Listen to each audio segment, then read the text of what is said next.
Slay the Spire is one of those games that kind of sneaks up on you. I definitely liked it at first, but after a while it was all I could bloody think about. Theorising card synergies and planning out my next run, it just managed to drill its way into my head, and to be honest, I can't say I minded too much.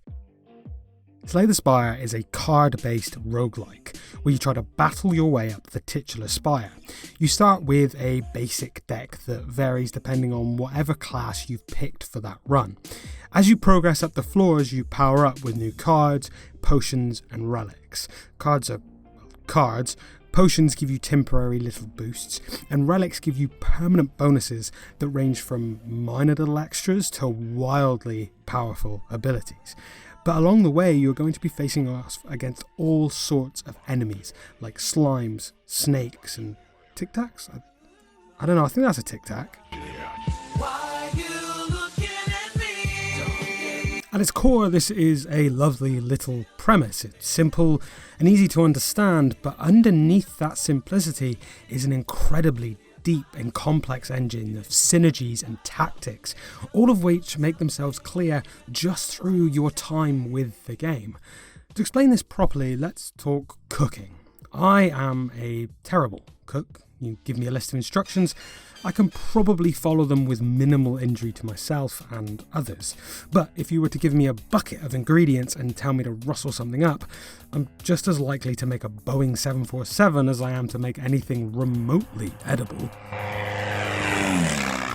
On the other hand, my old father is a cracking cook. Slap him in a kitchen, give him a bucket of gruel, and he'll make something half decent with a surprising amount of flair.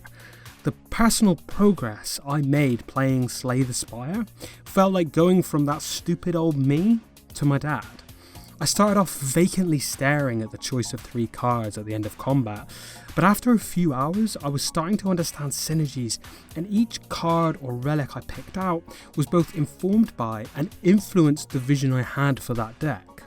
Every run is a new bucket of ingredients to pick from, and after a while I knew what flavours went together, and building each new deck was this fantastic exploration of the different possibilities you could run into.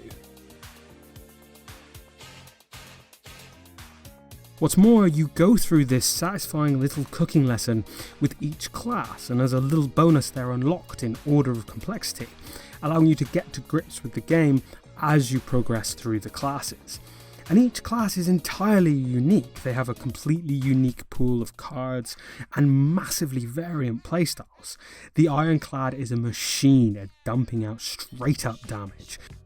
The Silent is a defensive turtling queen that can poison enemies to an early grave, while the Defect's playstyle revolves around a unique orb mechanic that causes him to snowball into an absolute monster. I will defeat you!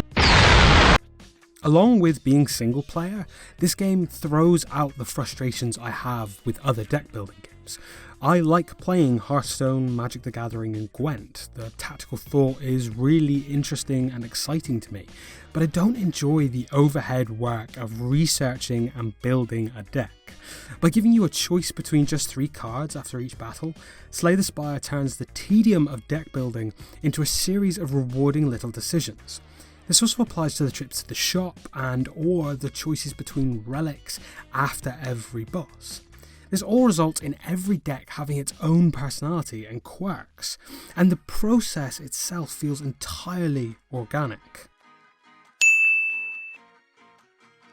Slay the Spire is so slickly designed. It will drill its way into your head while making the process of learning its complex mechanics an utterly thrilling process. And that is why it's so good.